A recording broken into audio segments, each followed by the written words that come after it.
Look at that buzz. Beep, The beep. idea is that Shifty is too small. On to Nate Hill, Cypher PK, Funk Bomb, and Nick Merckx. This is going to be a fun team to watch today. Nate Hill and Funk had a great showing yesterday. Nick Merckx and Cypher PK, not so much, I guess. Kind of getting shut down a couple games by some mech play. We'll see how things evolve for them today. Yesterday they did, though, change their game plan early on to go for mechs. And look at that. They're going for Tilted Town. They're splitting, actually. Yeah, they are. Doing, Whoa, that's they're a wide doing Shifty and Tilted Town. So Nick Merckx and Cypher, they like to hang out in Tilted Town. They tried that a little bit yesterday, and then they moved on to Salty. But then Funk Bomb and Nate taking all of Shifty Shafts as well. So this is already, we're seeing the differences between squad play and duos play.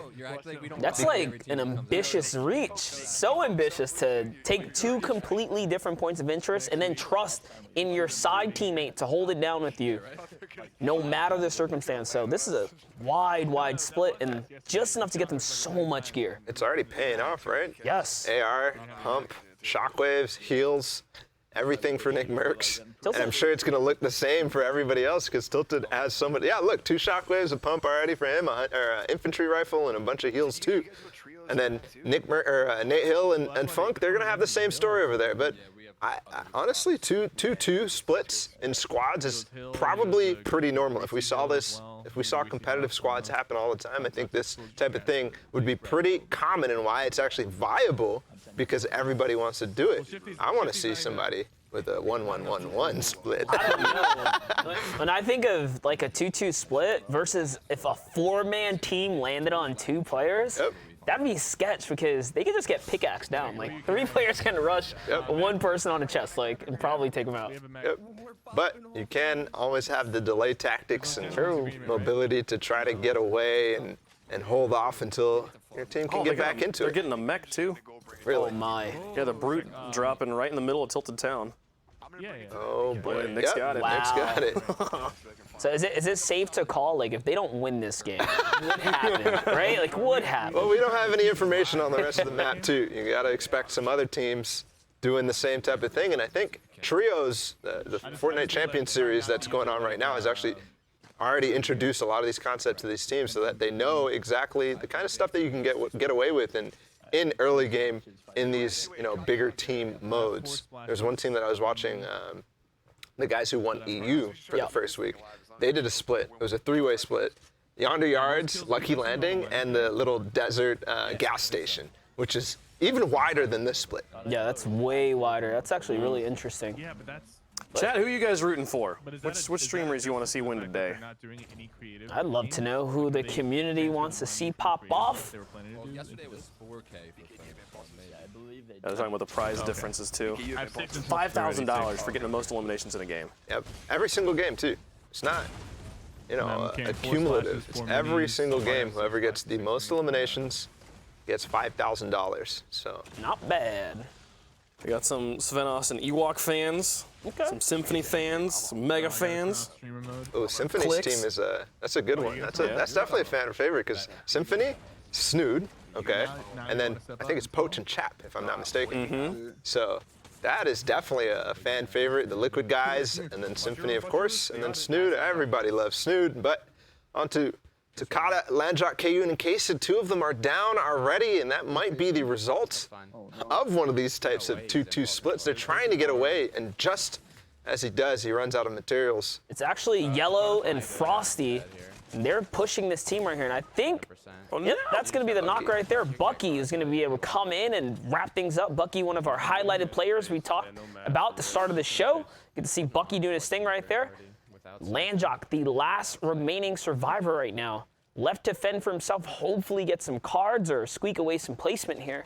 Because everyone can be a winner in some way. If you just place well, you'll make a couple extra dollars. And look at this sneaky little tactic right here. He's hiding in the corner. No one will see us. Oh, they saw him. Exposed.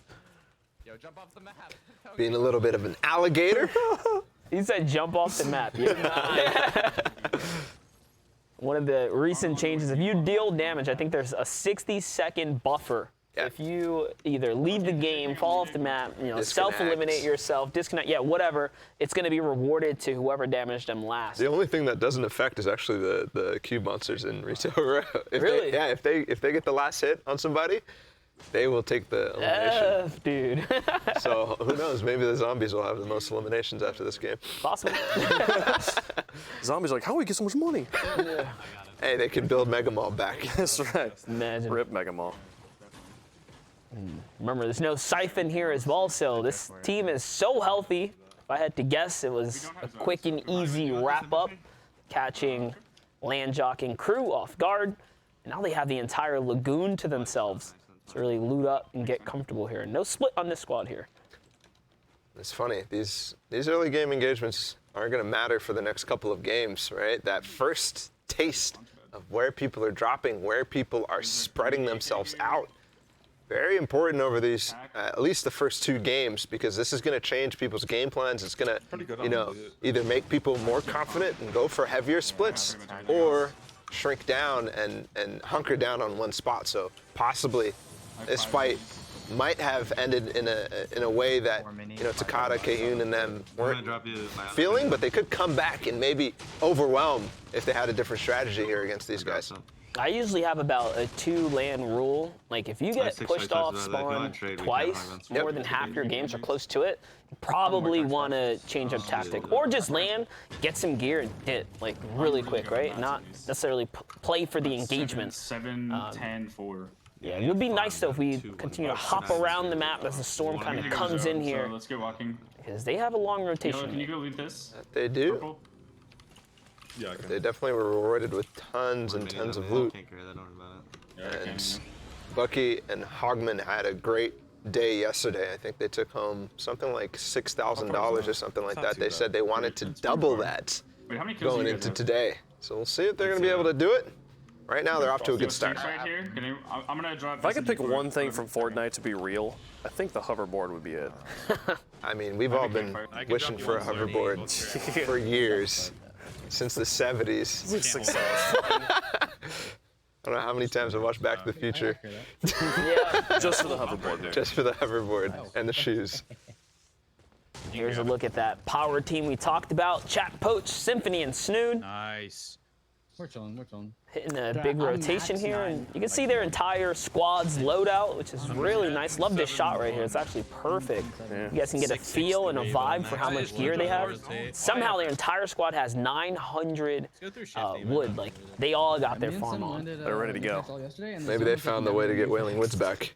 Yeah. The guy in the river. It's funny that Solo mech it's player. this team that we're watching too when I say that, because Chap and Poach and all the Liquid guys, you know, they were known as the kings of kings of whaling.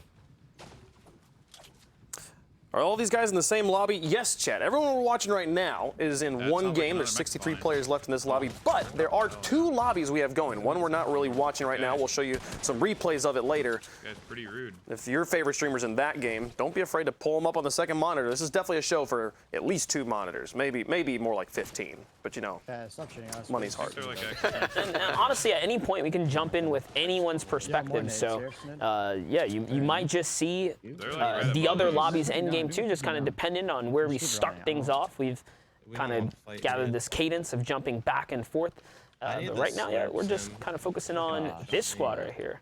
Just like Wave Punk said, if you guys are interested in watching that other lobby, DrLUPO, you know, Jordan Fisher, those kinds of guys, they're playing right now. You can go ahead and go check them out. Check out that other game. We're still in this one, though. Another team that's in here, and they're actually right on top of the team we were just watching. So it's Young Calculator, Zexwood, Macwood, and Pier. And we joked about a 3-man team kind of getting in, taking on a 4-man squad. I feel like squads is one of the few, I guess, kind of modes that you can do that. You can realistically take on a full squad with just 3 players because of how chaotic it really is, comm-wise, and just splits and stuff like that. And the one team to do it here would definitely be this one loadout that this team has right now. Zexro, Calculator, and Macwood are actually a trio in the Fortnite Champion Series, and you can see the chemistry going both sides of this wall right now. They're going to get in, get the knock. I believe that was Chap or Poach, that elite agent. You're looking at a top-tier trio, making it look like this is a trio's game mode because this is what they do. And that's another player who's probably going to get traded out by Zexro here as he pushes through all the builds. He doesn't care. Someone does go down there. It's probably Chap or one of the others, like we said. Hard push. Quick shutdown. Remember, that was just a knock, so someone is still up here. And there it is. He's isolated. Stinker's going to force this player to disengage and move sideways, but you can't turtle. Not against these stink grenades here. As the pressure's coming in, Zexro is the star of the fight right now, and he's going to eat a little bit of his own damage there. Just a little bit, but nothing too crazy. They're still trying to pressure. You got to be careful when you're approaching. One shot on Zexro right now could make the difference, and that is going to make the difference because he's got to relax for a second and possibly take it a little bit slower on this one-on-one. Young Calc is low as well. They don't want to be taken by surprise, and they're finally going to be able to finish off. But no, there's still one player. Oh, because it was a 4-man. Yeah. So that was Snood right there. Snood, Chap, Poach. Symphony, All where done. are And you, Symphony. buddy? Yeah, no, they're all there. Is he still up? He has to be. That was Yeah. a knock right there. There. Chap just got eliminated. I don't know. That was the finish, if I had to assume. But zone's coming, so let's take, kind of prevalence here. He's got to rotate. Yeah, no, the whole squad's spectating them now. He's So. doing a great job boosting as well. Hitting the full-on ramp boost to skate across and just get that much closer to beating the zone on the rotation here. That was a dirty fight. That was a really good fight. Straight up push, isolated one good- player at a time. A good fight, but Was it worth look it? at their HP. Look at their position in zone. Might have extended a little too long. They might have spent a little bit too much of their health and their shields. They've got 1 minute here on Macwood. Hopefully they can get back up or maybe find a campfire or something like that. Young Calc even having to heal in the zone on his way in. So hopefully they got enough materials and loot from that and spoils from that fight that they can continue forward, because otherwise it probably was not worth it unless they end up with the most eliminations. Yeah, they're gonna come out, pop the heals here. There's a rift back in the zone right there. There's only one, so they're probably gonna go back in, take that rift, get to next zone, and then make big plays out of that too. Or they can easily skate down to the left. There's a campfire there that might be there. I know Viking Island has a campfire too up there. So they have a couple of options, and they have one themselves. Even better. One themselves, and yeah, that rift that's behind them right now is another one of those things that suddenly appeared in Season 10 again. It used to be there. It used to be known as the Greasy Rift with the Tiki Head. I'm not gonna lie, there's way more players alive than I thought there would be. And ooh, Viking Island held and controlled by X, Lix, Mew, and Benny up here. And their crew's putting together a couple of bases. So the plan, I'm assuming, is to watch all the angles, make sure no one gets up here. That's what it kind of looks like. A little bit of a scouting setup here. We saw that actually yesterday, Yeah. like this entire Viking mountain getting just completely destroyed. Now they're setting a base for their. He's trying to get the mech to the high ground, by the way. Can you get the brute to the high ground? Oh boy, this is the worst spot to base up possible as the missiles come raining out from the mech here. Zexor went down the feet as well in the meantime as this brute continues to rain down terror, but the team quickly getting down onto the other side. They still did get Zexor in the meantime. And I believe that entire squad of Zexor Calc got wiped. Whoa, wait a second. Find it. Benny caught a knock with a rifle from this far. So this is their team. They're getting focused on. They rotated up, I'm assuming, off of that rift or something like that. And now they're the focus point of the squad holding the Viking village. Right here, right under. Right under. Hold on, I gotta charge up. Yeah. Right here. Northeast. Look where we ping. They're leaving it. Yo, get back. Trying to focus fire on the Walk team to the down back, below. maybe. I want the heavy snipe so bad. These kids are gonna happen. start shooting at us. Yo, right here. Sometime. They've got full we gotta control, get just back. like you said though, Monster. Like, not a single team has even dared to poke. Not even a single team has dared to walk up those ramps. As soon as they forced a couple off, they're like, okay, yeah, we get it. yours. The server's like, yeah, we get it, guys. Okay, you got a brute. Like, we're not coming. Like, it's fine. Just stop shooting at us, please. If the server doesn't collectively fire at the brute, they're going to be able to pretty much walk away with pure dominance on the lobby and what they want to do. So we'll see what happens if some focus fire can come in at the brute, because if not, it is going to be a big problem as the zone goes back up Viking again. And I really like what Mew just did there. Actually, all of these guys, I think, both X and Mew are scouting the peripheral of the Viking village up here to make sure there's nobody creeping up behind them and they can have the space. They can really confirm they have the space. Also, if you weren't watching our show yesterday, the bongo cat underneath Mew is actually mirroring his motions. The mouse will move with him. It's pretty hilarious. Love that. Go check out Mew. There's a full team northeast. Be careful, they might triple spray. Ooh, loving the comms right here. Spotting a team full to the northeast, so with a quick call there, basically makes this a questionable fight. They have to be very careful because they can easily get pushed in or pressured by the other team. But the fact that they're to the northeast, this other squad's going to be in the pinch here. So this might be a fight you want to force and get that other team to engage in with some AR fire and help you guys secure some limbs in this situation here. Is my small observation to force teams to collapse on others. That's one of the tendencies, especially in competitive lobbies. If one squad gets hard pressure, the rest of the lobby will follow suit. And there it is. Macwood's going to get picked off there. And we already knew Zexer was down, so this team has now officially fallen apart. Can they catch Young Calculator? I think Young Calculator might already be down, but yeah, they're talking about the Brute right now down on Viking Village. And what you pointed out earlier was that Zexer and company all rifted possibly up to the side of that. The other team who was getting pushed off, that first team that they shot at with the Brute, was this team. So they actually forced them into each other. And then finally, they finish off Macwood, and that squad is definitely down and out. That is how the story is unfolding here, as you can see the different powers of pressure game coming into play here. If a team has a dominant position, you force them into others, it can literally make teams have to engage in one another. That's helping you take that much more advantage over the field. Who has 6 minis? And like right now, they're all sitting on top of their Cones. base, their cones underneath in turbo building, hoping that the Brute doesn't shoot at them. Now moving over to another of our squads.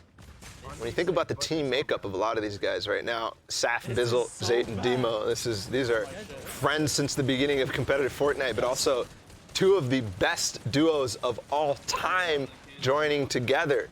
And even Bizzle's part of the trio of Zayt and Saf. That's another, like the Crims, Clicks, and Creo and High Sky team is also two trios kind of coming together, two of the best trios in North America coming together. So they're not too far from each other. Actually, they're down below. Ooh, that was close, but the wall gets taken.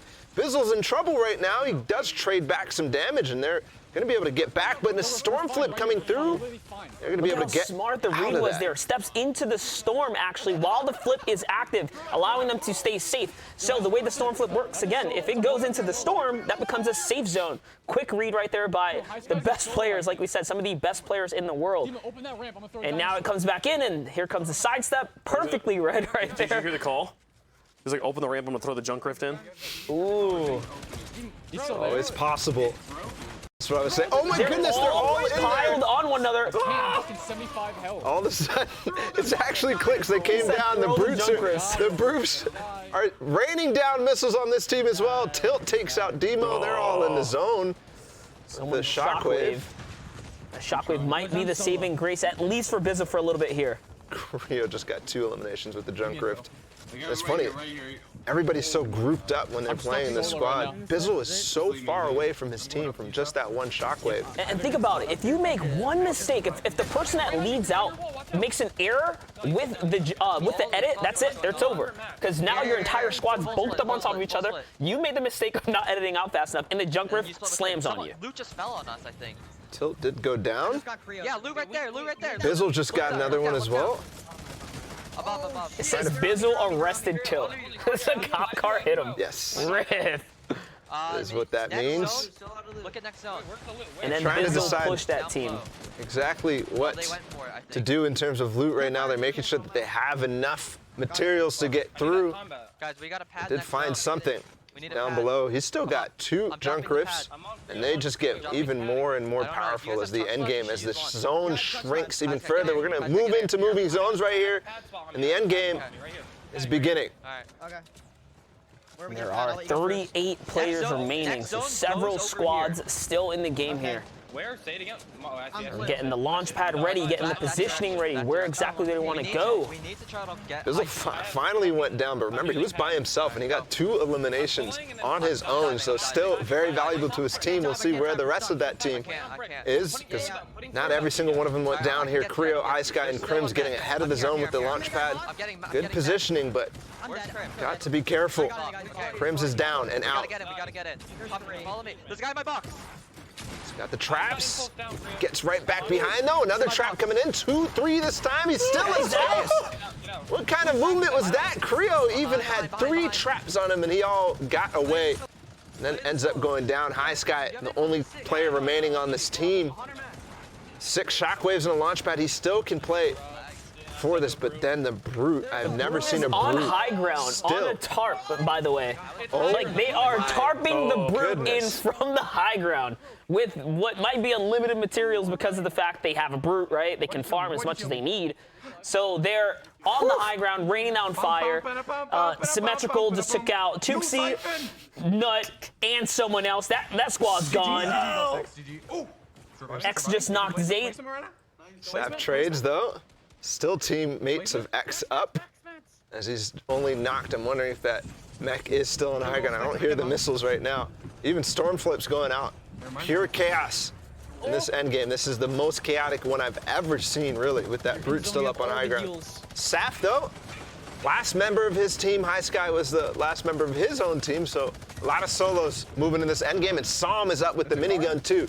Don't give a fuck. And he was definitely with Symmetrical and company. Yes, it's Psalm, Marksman, Keo, and Symmetrical. No! He goes down, but the Meta Master somehow found his team a way to get all the way to endgame with a Brute, and even a lot of Junkers going out right now, but... And their entire team was taken out from the high ground, by the way, because of the Junkriff. It actually broke their high ground positioning, and most of them have now fallen to their eliminations. And here comes another Junkriff, and yes, exactly. People are falling because of the Junkriffs here, disconnecting the builds.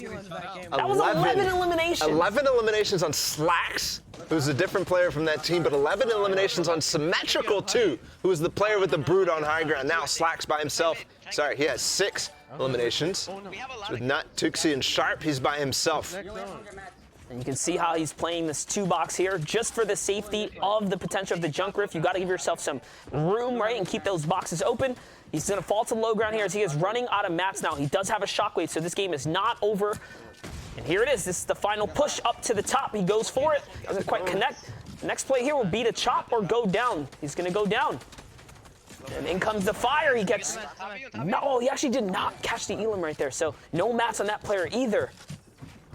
Now 1 versus 1 versus 1, I believe. Or possibly 1 versus 2. No shots going out. He's going to have some time to get the mini. Shockwaves going up.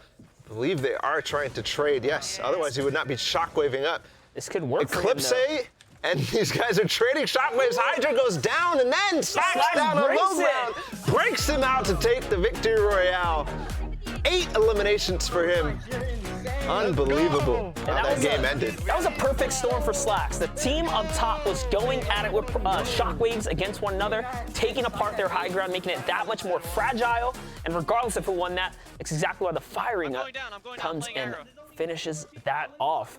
Now we're jumping into the endgame of the next lobby, because remember, there's 2 lobbies running in parallel right here. No, Ro, you need to play high. You have We're looking at this endgame here. Top 5 situation, so it's probably a team v team.